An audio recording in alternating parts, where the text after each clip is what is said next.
what's interesting about this particular webinar today is that this is actually how I found Peplink.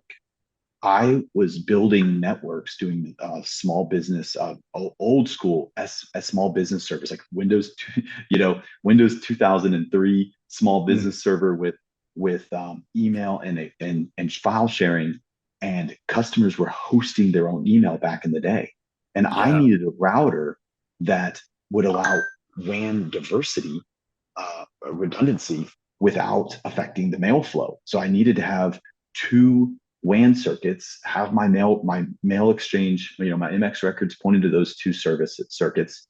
And I was looking for a way to have mail dot domain load balanced across those multiple circuits. I wanted to be able to share the bandwidth of these. I mean, back in that day, it was like 10 megabits per second internet. It wasn't, you weren't getting gigabit. This was 10 meg internet. And so I wanted a router that could handle, if I bought two 10 meg internet, I wanted to use them both, not a failover, but I wanted them Yeah. both running at the same time. And I found Peplink. And that's actually how I got involved in Peplink. They had this balance 300. It allowed me to have two internet connections. And back in Gainesville, Florida, where I'm from, it was Cox and AT&T, Cox Communications and AT&T, and I had an AT&T DSL and a Cox Communications broadband circuit. And I think they were maybe 10 or 20 megs. They weren't very fast back then. And and so I used the DNS host name service in the Peplink router, set up mail.mycompany.com and remote.peplink.com or company.com, and actually had it load balancing those two internet circuits. And I was blown away by the performance and capabilities. But it goes right into what we're going to talk about today, which is how do I build a reliable, resilient network? How do we add nines, right? What does that mean, and what does it look like? And so Travis has put together some amazing slides and use cases around the Peplink ecosystem and technology. And then I've got a demo, kind of a demo slide to go over the architecture required for it. And then if we have time, I also have, like I said, a real working lab right next to me, that where I can actually configure this. So let's dive in and get started. Thank you everybody for joining. Yeah, I think the biggest thing here is, Peplink builds networks differently than any other vendor. And we do it because we're targeting the real problems that people have, right? Uptime is an absolute killer to businesses. And so, like we've talked about, adding nines is how you solve that, right? You need more reliability, 99.9999. How many nines do you need? How much uptime can you survive without? And so we have a different philosophy and a different perspective and different technologies to deal with that, and that's what we're going to dig into more here.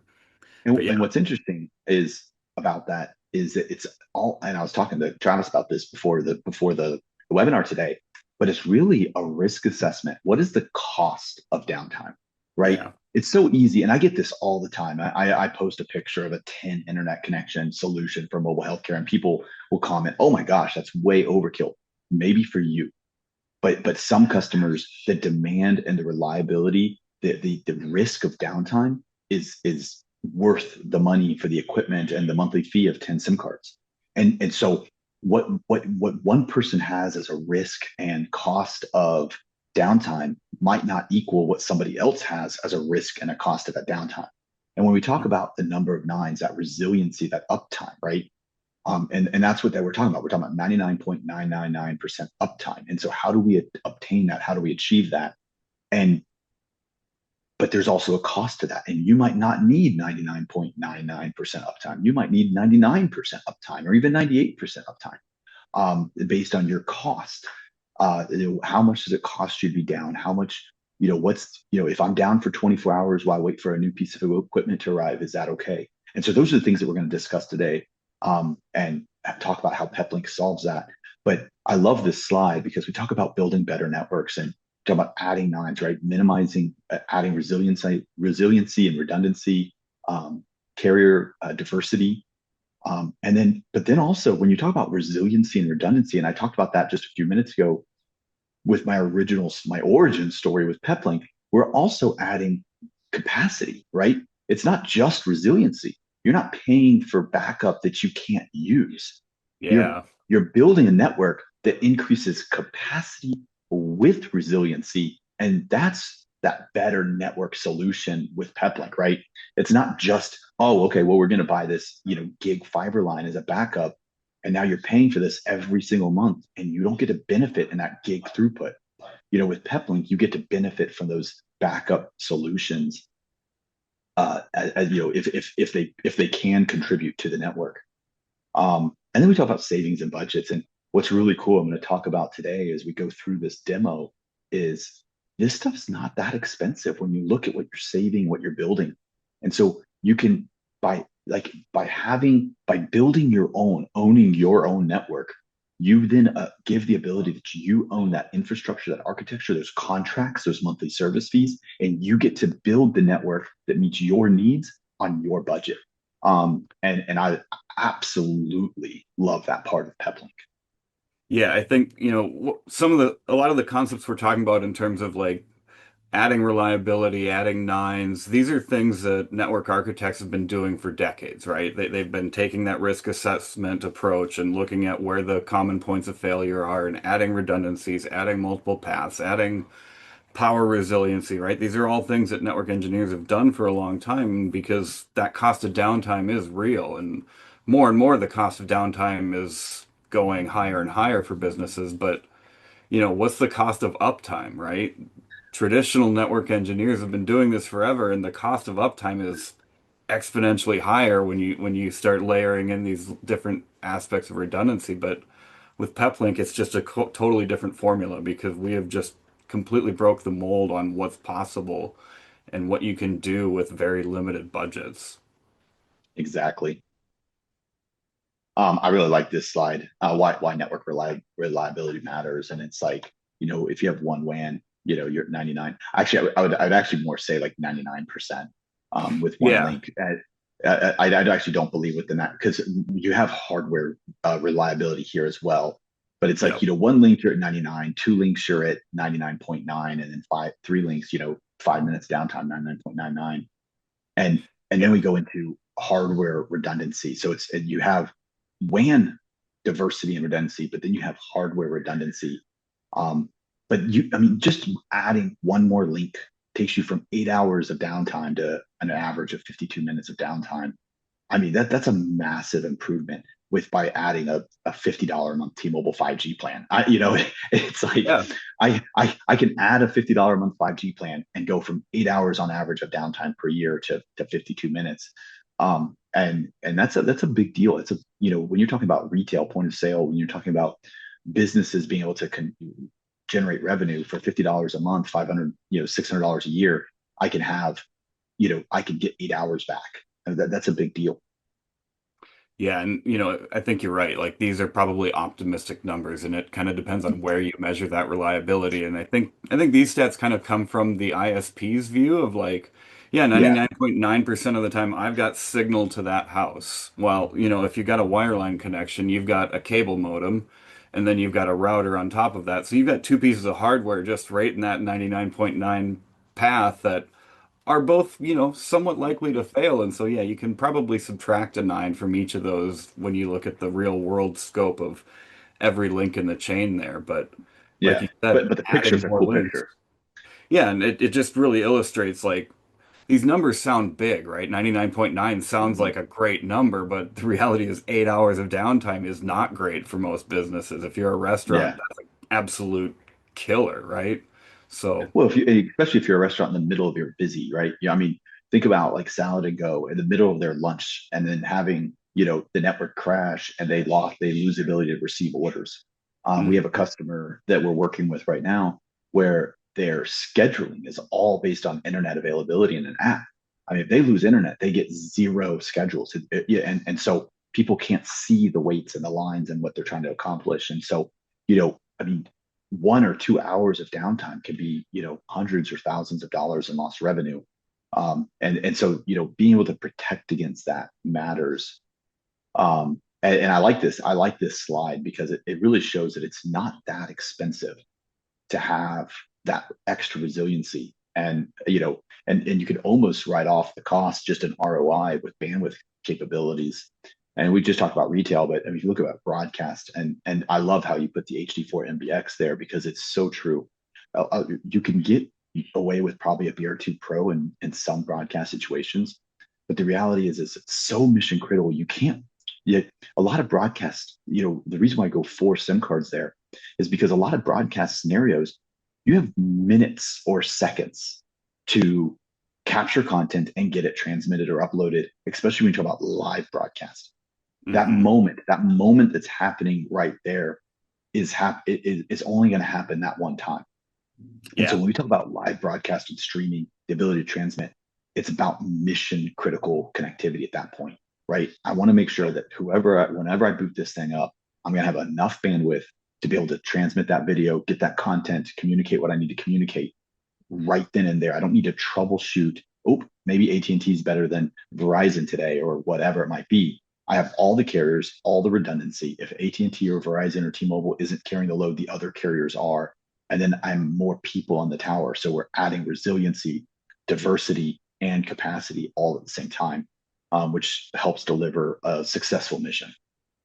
Yeah, and this plays out in so many different scenarios, right? We talked about the retail or the broadcast, but hospitals, just warehouses, right? Like we see this over and over again. Like fiber gets cut, fiber goes down. Fiber is the most reliable wireline you can get, but you dig a big trench in the middle of some cables, fiber goes down too, and that happens not all the time, but it happens to businesses over that year, over 2 years, right? And if you don't have that plan in place, you don't know how long that downtime is going to be. And so, yeah, this and with the cost of these links now with 5G and with Starlink, this is realistic in almost any scenario and almost any budget for businesses. Even kiosks Yeah. can afford multi-link connectivity now.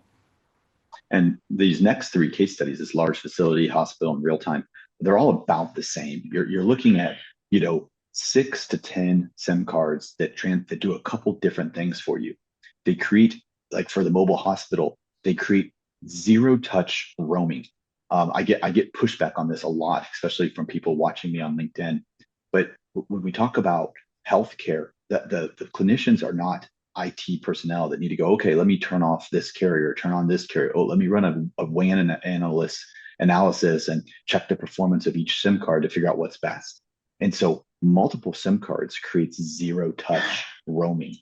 So as they go into a new area where maybe T-Mobile is better than AT&T at one location, and we need to transmit those images in real time, we need to have EMR access, and we need to be able to do telehealth operations. Having multiple SIM cards gives you 2 things. One, zero touch. Two, lots of gigabytes. I mean, you're talking running an entire hospital on wheels, you need a lot of gigabytes. And so there's facets for that operate in the ability to have zero touch roaming and lots of gigabytes. And then you look at like large facility failover. You know, if you're running a small a retail operation, yeah, 2 SIM cards might be fine for running point of sale transactions and you know running your apps and checking things, checking systems in. But when you talk about large facilities with hundreds or thousands of users, those 2 SIM cards just don't have enough capacity to handle those sessions. Not to mention the amount of bandwidth requirements that these large facility has. So the same thing that we do to apply to like a hospital or real time imaging also applies to large facility failover. You're basically taking a bunch of inexpensive, low bandwidth links, or even in some scenarios high bandwidth links, and you're aggregating them together to create enough bandwidth so that the user experience in that large facility is as reliable or similar to the fiber that they're used to having or the internet they're used to having. And so it's not a 1-to-1. If you have a 10 gig fiber or a gig fiber, you're not going to roll over to a single T-Mobile 5G SIM card. It's just not going to work. You need to have 6 or 7 or 8 or 9 or 10, depending on how many users you have and what your capacity is and what that load is on those modems. And so, and it's not expensive. That's what's so cool about that. Like if you look at the scenario here, we're talking less than half, thousand, less than $500 a month for 8 SIM card activation, and so it's not expensive. I pay way more than that just for my gig fiber line at my office. And so, when you're talking about backup, it really plays a nice role. And then you have, sort of that, my what I call my retail my retail or Soho example here, which is our broadband backup, right?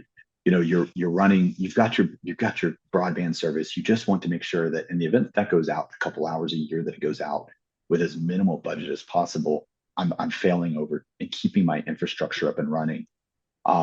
And so you can, by adding having a B1 5G or adding a 5G modem to your existing infrastructure, you simply add, you remove that one lit drop, that broadband outage. It's just a couple hours every couple months or whenever it goes out.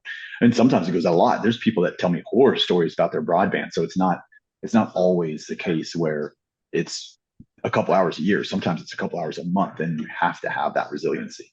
Yeah, those averages are built on the horror stories and the shining examples, right? And there's people that live on both sides of those averages, and some feel it way more than others. But I think, when you look at how you do this, again, this is how Peplink does it differently. You can buy routers out there all over the place that have multiple links, multiple 5Gs, but they don't give you that I don't even know I went down experience, right? They can do automatic failover where you don't have to send an IT person out there to tell it to switch links, but when the links switch, everything breaks normally with other routers, right? That's the Yep. baseline experience of failover. It's fail and then it switches.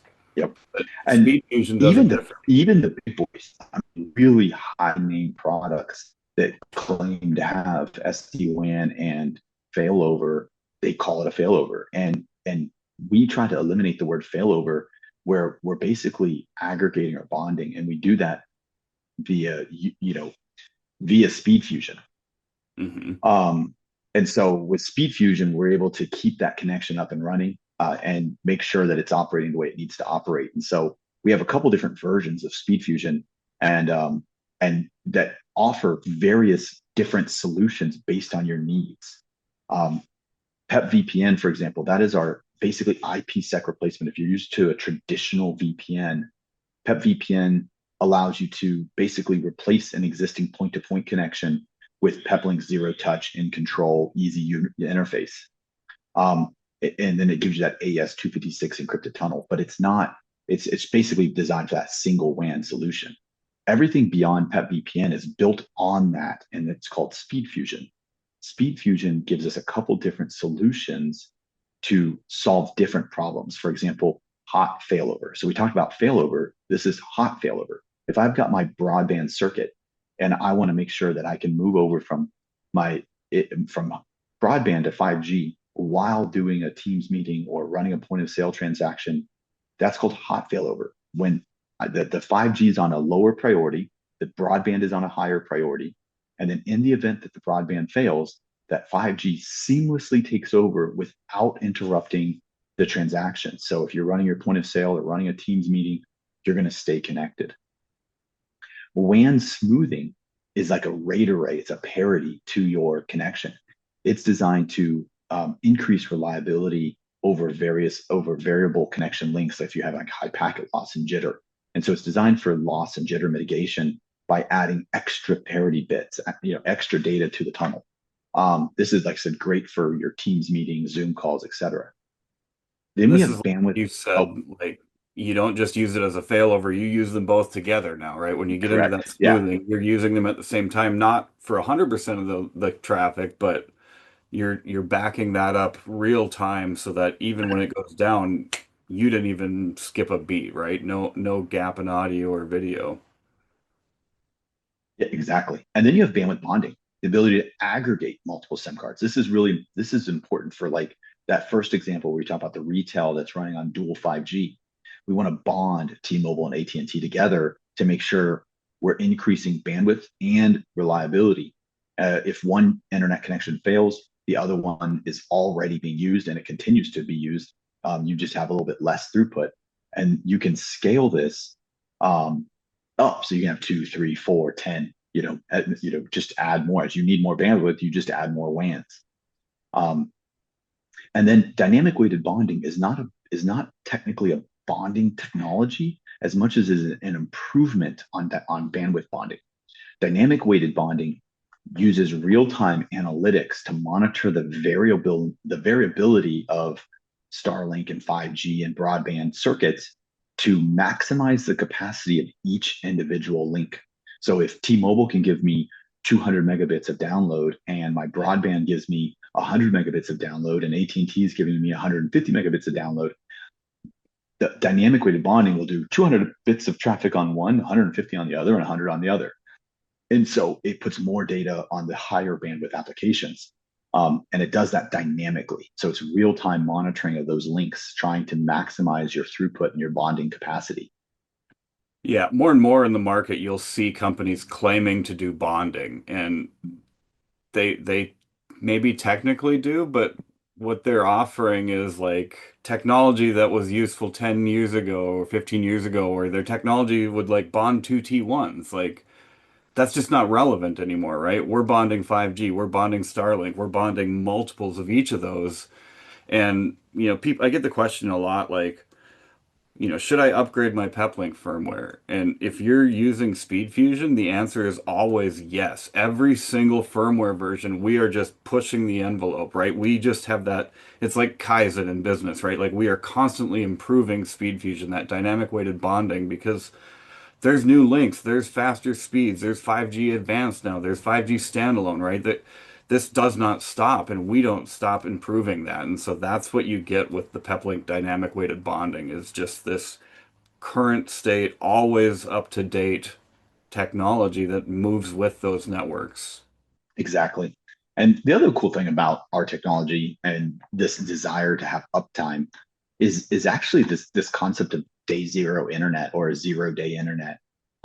And the concept here is when you're talking about 5G and wireless infrastructure, and by the way, that also applies to Starlink. I'm kind of leaving that out, but like, I mean, Starlink and 5G and any sort of wireless internet technology that's you can then take that and apply it to any infrastructure and offer that 0 day connectivity. If you launching an event, you're going out to do something, you're building a retail store and you need to wait 6 months for the broadband circuit to be installed. You're doing an event out in the middle of the mountains up in the desert, in North Carolina, and there's no cabled infrastructure, fiber infrastructure there. Being able to have Starlink and 5G and be able to bond those together to create the bandwidth you need. Not really about 99% uptime on that one, but it is a really cool story to tell. The ability to just say, I want internet, I want it now, and I don't want to think about where I'm getting it from because I carry it around with me. And that's a big deal. So the Salingo use case, they basically how we got started with them, and the story that Brian tells in this video. If you search Salingo on Peplink on YouTube, you can watch the video. But um, they had a store they were building. They were trying to have it launched in Phoenix in time for the Super Bowl, and the internet contract was like 50 something $1,000 and 6 months to install. And they had this store ready to go, but they couldn't get internet. And so they started looking for internet solutions, found Peplink, and they gave us a call, or I gave them a call, and then we overnighted a BR2 Pro 5G with some antennas, set it up in the store, and they were up and running within 48 hours. And so we literally had a meeting, gave them a price, got approval, overnighted the equipment. They were up and running. They canceled all their broadband contracts and literally went all redundant 5G for all of their stores because we were able to keep them up and running and save them build time. There's no more build time. There's no more construction costs. There's no long contracts. They just bought the BR2 and then they had internet for their stores with diversity of AT&T, Verizon, and T-Mobile. So a really neat project, saving a lot of money, time, and increasing reliability. I think this really gets to that initial tag of like building networks different. Like they were building networks the way that you were supposed to build them, right? You work with your local wireline provider, you wait for them to do the installation and all those things, and you helped show them that no, there's a better way, there's a different way, right? This is a new world. You don't have to wait for anybody because T-Mobile, Verizon, AT&T, Starlink are available nationwide. You've got four different options in any city in America practically, and you can just go live now and you can do it with all the nines that you need, right? It's just not the way it used to be anymore, and people are still buying networks and building networks like it was 15 years ago. And You just don't have to do that anymore. And there's great reasons to not do it that way now. 100%. Why don't you talk about this case, Yeah. Travis? I This think is you this know is more an about it. interesting Yeah. one. Hyrox is a neat customer of ours. They are a global sporting challenge, and if you haven't heard about them, they are a huge deal. They have just massive events, like 10,000 competitors. They operate in over they run these competitions in 70 different cities globally every year. And again, they've got 5, 10,000 or more people competing in each of these events. So these are massive events.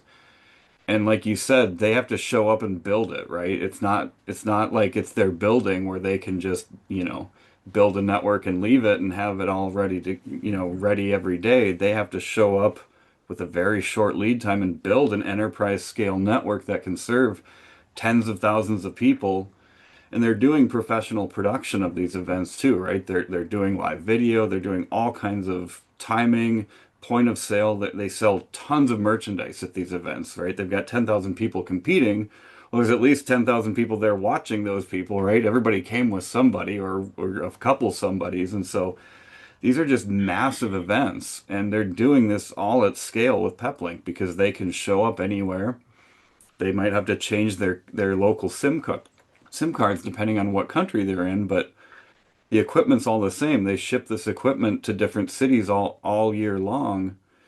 And again, they don't know what network or what location any particular router is going to show up in, but they don't have to worry about it because they can zero touch provision it remotely with their small little network team in Chicago. They can operate globally on a moment's notice, react to changes, and all they have to do is add another Starlink, add another SIM card, right? They've got more nines. If the local carriers aren't as reliable or consistent as they'd hoped, again, they just add a few more SIM cards, add a few more Starlinks, and they can get those nines. They can get that reliability and speed that they need at a moment's notice. And so it sounds niche to look at something live like that, but the point being, if we can do it there 70 times a year in 70 different countries, we can do this at 70 stores, 100 stores, 500 stores that aren't moving, right? We can do this in any different scenario you can think of.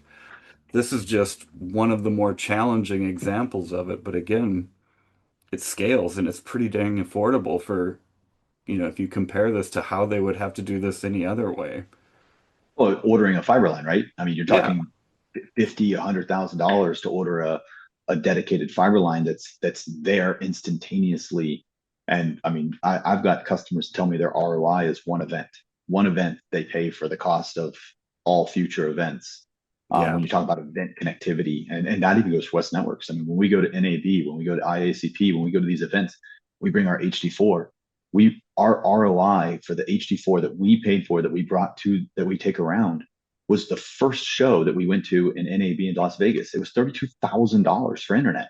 yep, The HD4 is $12,000. I like yeah. one day of the event paid for my HD4. Um, and so it's like you think about, I give people, oh my gosh, that's too expensive. Not when you compare what you're getting. Not when you compare to the fact that I can only get a 25 meg circuit for $30,000 versus having hundreds of megabits of data for a couple $100 an event and a one-time investment of an HD4. And so it's absolutely crazy that you can, I mean, the type of infrastructure you can build out. And then even that, like we just had the Peplink Summit in Orlando. I had what, eight Starlinks, eight 5Gs bonded together with a B5000, and all the capital equipment that we used to run the event with hundreds of users there at Summit, running data, public IPs, bonding, was less than the cost of paying the hotel for internet. Yeah. And so it's a big deal, and you can save a lot of money, but also you don't have to wait for anybody. You're up and running, and you get to build that resiliency. Peplink kind of sits in the middle of the overall router market, right? There's people on the very low end, so we've got like our BR1 Mini 5G that's 499, and there are 5G routers that are cheaper than that, technically, right? They are cheaper, but they don't do any of the things the Peplink router does. You can take that BR1 Mini 5G, connect to that 5G fixed wireless, and connect it to a Starlink, and you can do speed fusion. You can bond those two. And that's not just for fun, right? That gives you more nines, that gives you more uptime, that gives you more bandwidth. And so maybe that BR1 Mini 5G costs a little bit more up front than one of those really cheap no-name brands out there, but it does so much more and it drives real value to a customer. And so people have to get out of this like MSRP evaluation concept, right? You have to look at the value of what you're providing and what it actually does for the customer. And a lot of that comes from this ecosystem that we've built, right? We've got an end-to-end solution here. It's not just that router. It's that router plus a high quality antenna. It's that router plus a switch that integrates and does zero touch VLAN provisioning remotely. It's the speed fusion services that go on top of that so that even a single user at home can achieve these things, right? It's there's so much more to the story than just what is the MSRP? Oh, that's cheaper. I'm picking that. Like people need to wake up and think differently about how they're building these networks and how they're spending their money, their customers' money, or their company's money because a little bit more gets you so much more. But on the other side of the market, there are SD-WAN companies out there, the big names out there, and they don't do this stuff either, right? They can't bond Starlink and 5G. Peter has pulled them out of so many enterprise networks, household company names, right? You just can't even imagine the number of companies that Peter's showed up at and showed them, proved to them that their SD-WAN solution just can't even come close to what Peplink does.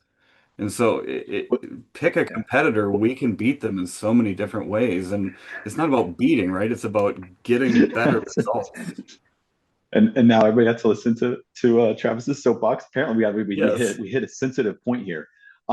The value though, if we look at like the BR1, funny thing, I love that you brought up the BR1, but to me, it's about the ecosystem, right? It's not about the BR1. It's about what the ecosystem provides: the in control, speed fusion, hardware integration, the same UI, the same experience, whether it's a single cellular backup or even the new 5G dongle, right? I mean, this a single device that you can plug right into your laptop or Mac or whatever it is that you might have, all the way up to an enterprise class 110 gigabit router that powers tens of thousands of users running multi gigabits of capacity and saving lives. Remote radiology, um, you know, cruise ships, rocket launches, all being powered by this level of technology. And so for us, it's about the ecosystem. And I love this slide here because it really paints a cool picture about the ecosystem in a single, elevator pitch, right? We have high availability, high gain antennas that scale and are built to work with our equipment. We support 5G and LEO and Ethernet and Speed Fusion Connect and Fusion Hubs and we have switches and APs. And so when you talk about zero touch and provisioning and high rocks and Salad and Go and some of the healthcare projects that we work on, the ability to have that end-to-end zero touch single pane of glass, not multiple vendors, really just increases resiliency and reliability of your network. And it's a lot of fun to be able to have that total ecosystem built right into one platform. It's absolutely amazing. And I think one of the coolest things that the ecosystem allows you to do is it allows you to come in as a not traditionally trained IT person and build networks that rival what teams of CC XYZs can't build themselves, right? You can build networks that a team of two or three people can scale globally. And when you don't have that I ecosystem, mean, you just can't achieve. yeah, when I started doing West, I mean, it was me and my one technician, and we were handling thousands of routers. And people are like, how are you doing this? And it's like easily in control. In control Yep. changed my life.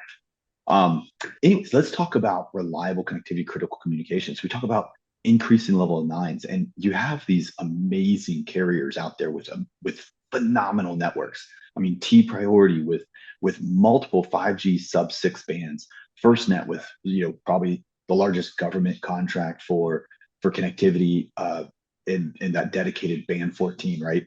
And then you have Verizon Frontline, all have their value, all have their capabilities. They have 4G and 5G, they have resiliency, but nobody's perfect. And with Peplink, you can bond them together. I can take the reliability of FirstNet and the capacity and capability of T-Mobile 5G and bond those together, giving me the absolute best possible solution. Once again, you talk about fire trucks, ambulances, police cars trying to do real-time connectivity. A hurricane comes through and infrastructure gets down. You know, Verizon might roll out with a tower before FirstNet can get out there or whatever. I mean, just pick one. And so the idea is that if we have multiple SIM cards, we're increasing the opportunity to restore connectivity as fast as possible in these mission critical environments. But also just driving around rural areas. Sometimes Verizon or FirstNet or T-Mobile will have better coverage in certain areas or better roaming relationships. Like especially when you talk about like the desert areas, there's usually like a third party company that's roaming agreement with these carriers. And so the idea is the more opportunity I have to keep my customer connected, the better. And being able to combine Verizon, AT&T, and T Priority together is a pretty big deal. And it's something that is pretty unique to Peplink. Yeah, we definitely recognize that public safety needs those nines more than anybody, and so Yeah, we relentlessly pursue and those what certifications to make what we're sure. missing on here too is Starlink, right? I mean, you add Starlink Yeah, to this platform, So I wanted to give a couple real world examples of how you could do this even in your small business or your office. And I've had multiple scenarios in the last even 2 months where entire hospitals have gone offline due to fiber cuts or storms. And so I've got what I have is and I'm going to try to stop sharing. And this might or might not work, guys. So we'll see what happens here. So I'm going to stop sharing. You got a bigger picture of me now? I don't know if you guys can see me, but um, so if I aim my laptop here, so I have two BR B1 5Gs, a switch, a BR1 mini. I've got some APs, and then I have my SpeedFusion backpack down here, and that is what I'm using as my wired ISP example. So my SpeedFusion backpack is my wired internet.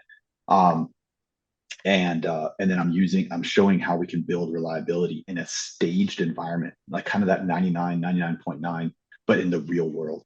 How do we generate this 99.99% uptime? Let me go back to sharing my screen.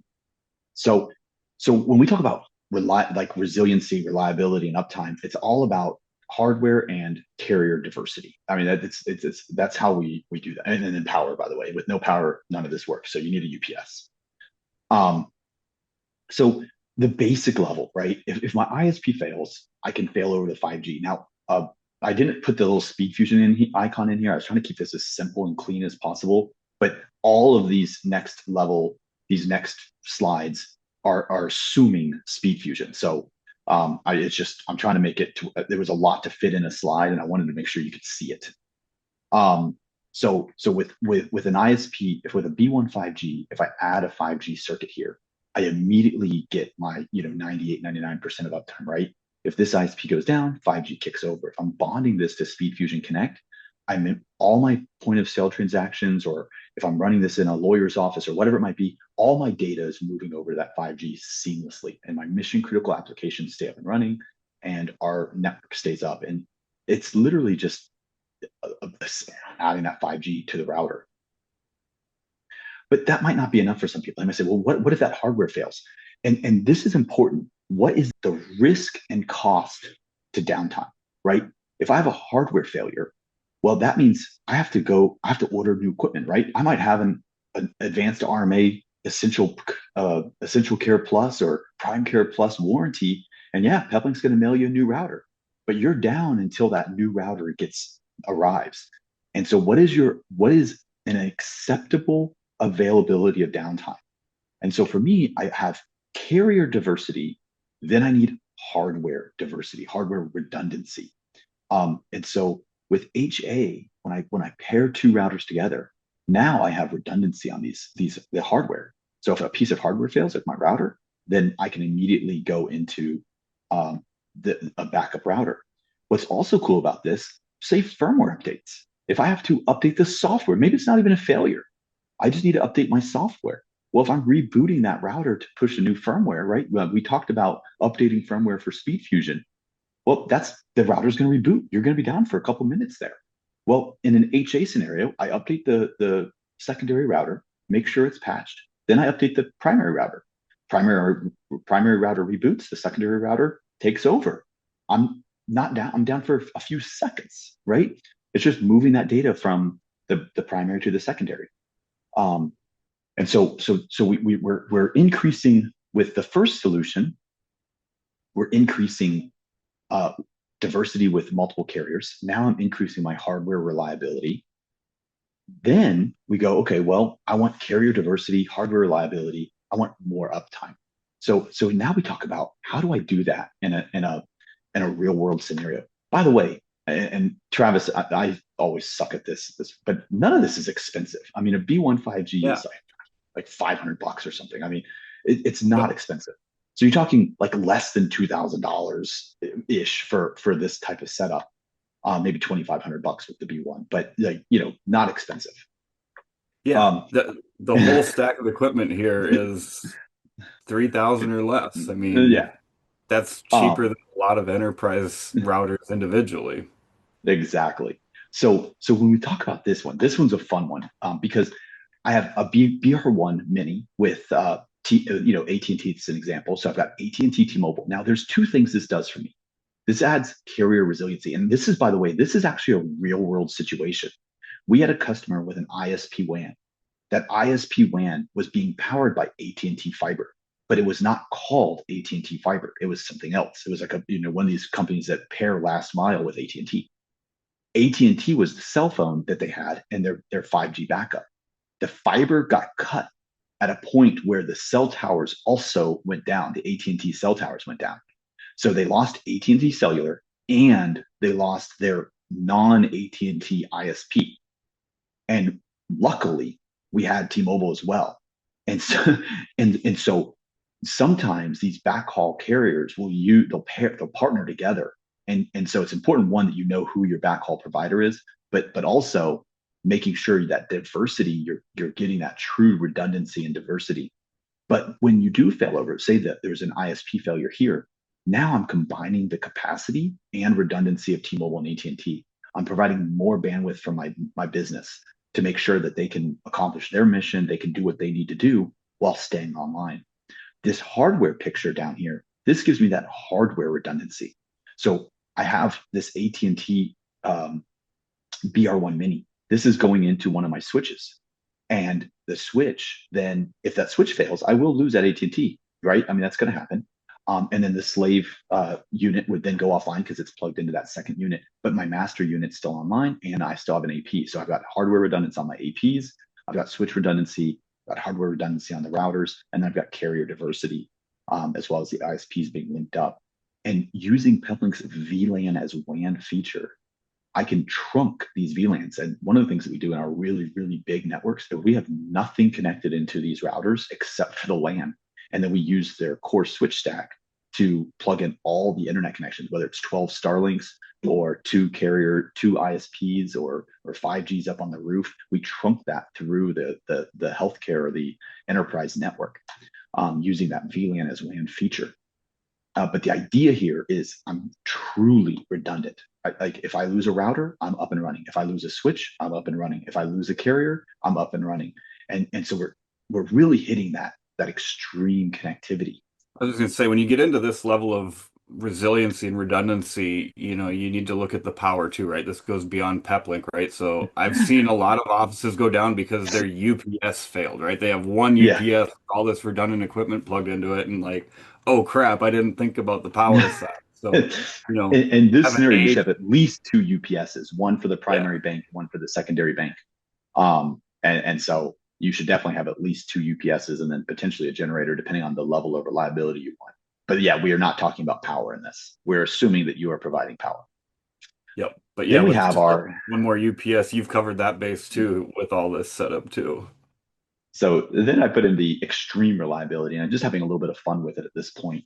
But just giving an example of the types of connections that you can have, a kind of a visualization, if you want to call it that, into the level of redundancy and capability that is available on this very inexpensive hardware platform that is scalable based on your needs. And we'll talk about that in a second. But I just said let's get extreme instead of 99.999. But here you can see we've got AT&T on a BR1 Mini. I've got Verizon on my USB-C 5G dongle. I've got T-Mobile on my built-in 5G ports on these routers. We've got our ISP WAN. We've got Starlink plugged in. So Starlink is plugged into WAN switch one. AT&T is plugged into switch two.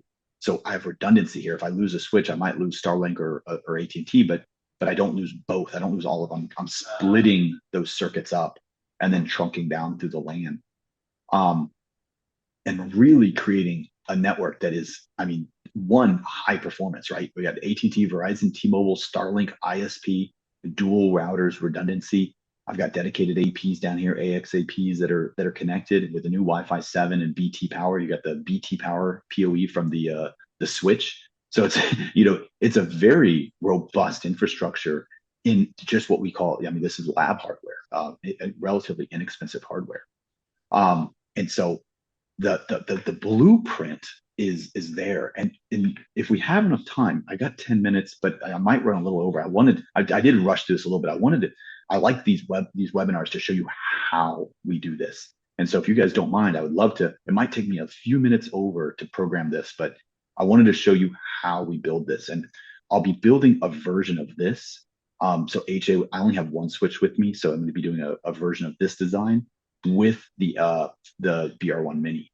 So I'm gonna show you how to build this network with a BR1 Mini as a WAN, a VLAN as WAN, to show you how easy it is to set up and program with the Peplink ecosystem. So hopefully you can hang out for a few minutes and watch this. Okay, so here's my Peplink University lab. I've got two B1s. I got a B1 bottom and B1 top. I've got my BR1 Mini. I'm using eSIM pool data plan. So you can see there's my eSIM pool, which is really fun because I was able to just basically use my terabyte of pool data, assign it to these routers, and bring them online while in my hotel room in Las Vegas. And then I got my switch. So the first thing I want to do is I want to program the switch to support this VLAN as WAN, this BR1 Mini. So I'm going to go to my network settings, VLAN networks.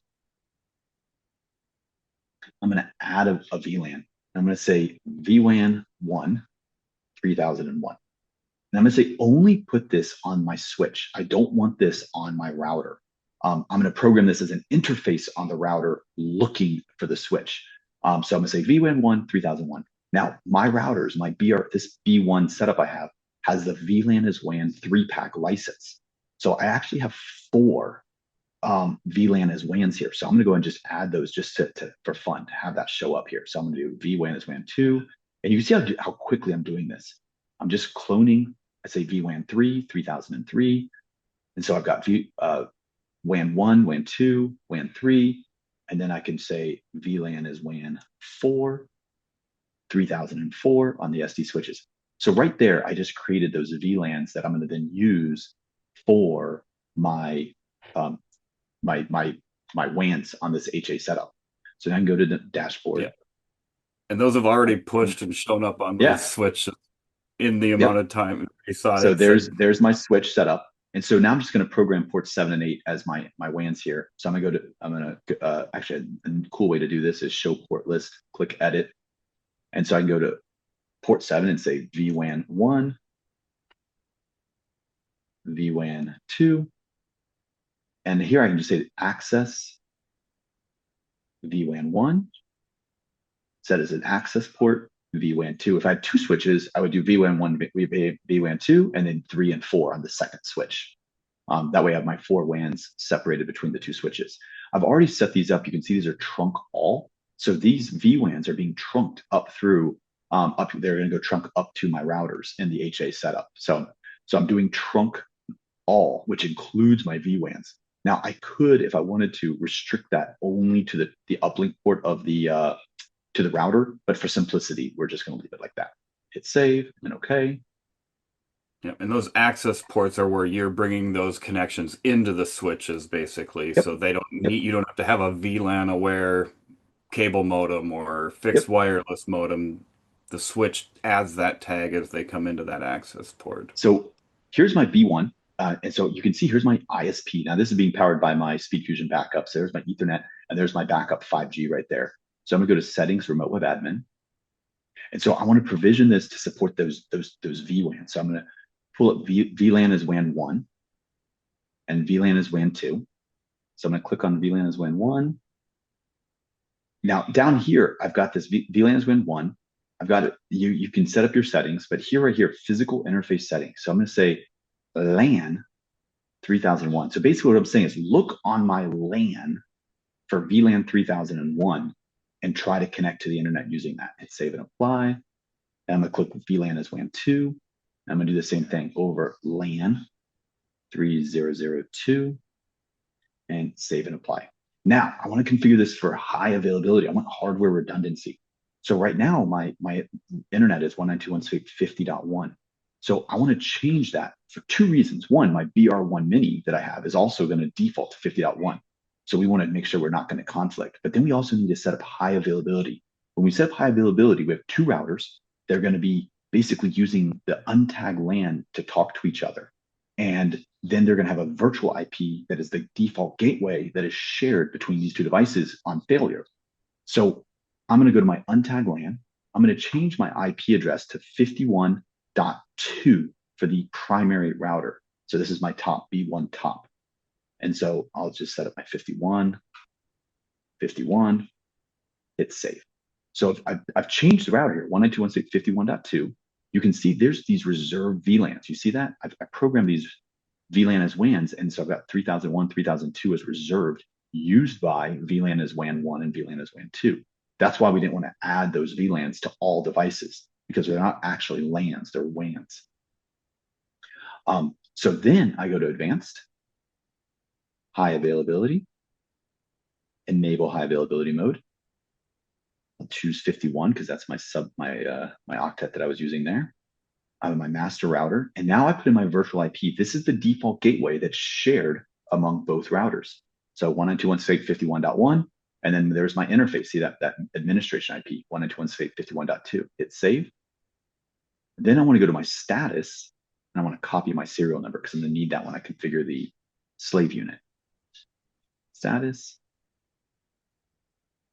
and copy and apply.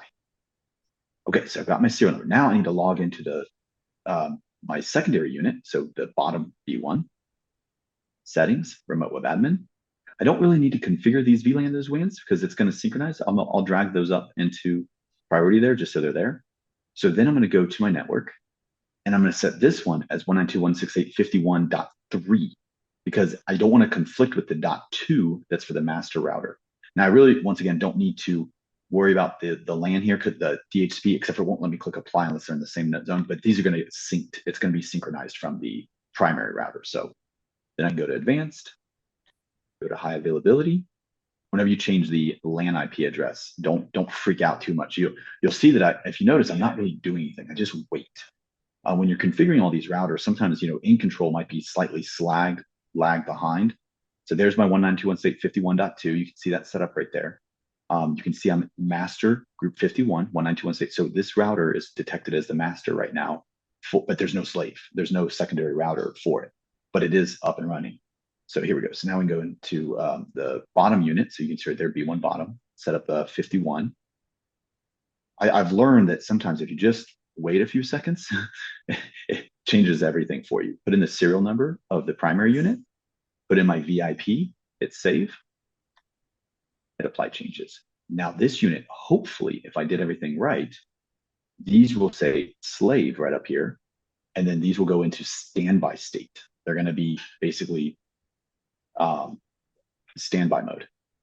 Now, you can't see me do it, but I'm going to plug in my BR1 mini into LAN 7 on my switch. And so I should be able to go to my switch here.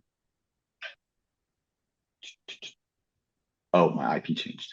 Okay, well, let's see if that gets reconnected here. My IP changed from 50 to 51, but it'll update in a few seconds. And then LAN 7 there is my switch access VLAN 1. So we should see that come on here in just a few seconds. So top. Look at that. There's my My BR1 just showed up right there. I'm in a master group. Last transition was 3 minutes ago. There's my three internet connections. I've got my cable modem, my sample broadband, and then my other router there. The bottom router is still offline, so it's still going into its HA transition. So we'll give it a few. Oh, I forgot to plug the cable in. Sorry about that. There we go. Now it'll go into its slave mode. So it's plugged into LAN 2 on the switch. And so that should detect the master router on that 51.2. And then yeah, there we go. So high availability slave. You see that? So it's in the slave mode and all of my connections are in standby. So it's basically sitting there ready to take over in the event that the primary router fails. Um, and because I'm doing that VLAN as WAN, that AT&T, that BR1 Mini 5G is sitting there ready to go. It's ready to, take over. So we've got cellular built into the router. We added that VLAN as WAN. I could plug in a Starlink, right, into port 8 and have my um, uh, an additional. And I do have a Starlink here, but it's obviously inside the building, so it's not going to work very well inside my building. But I could plug that into port 8 and have that up and running as well. And in a few minutes, that switch will get a new IP address and come online because I switched IP addresses on it. So we won't worry about that too much. But then you can see there's my stuff. Now, if you guys will humor me for 2 more minutes, now I can go into this router and we could configure hot failover. So basically, let's pretend this is we've got this business set up. I've got my two 5G modems here, and I've got my ISP, and I want to make sure that my applications go from the ISP over to this bonded 5G. So I can go into SpeedFusion Connect, go to client mode, select automatic for my destination. If you want to learn about SpeedFusion Connect, we do have an entire video on this. I just wanted to show the hot failover capabilities and bonding. So if I wanted to bond all these together, I can put these in the priority highest, and now my ISP and my cellulars are all going to be bonded together. However, I want to make sure that my ISP is my primary internet used, and then any other connection, those are all going to get bonded together as my secondary. So I could even say, okay, if ISP 1 and 2, these are bonded. So these would be my broadbands, right?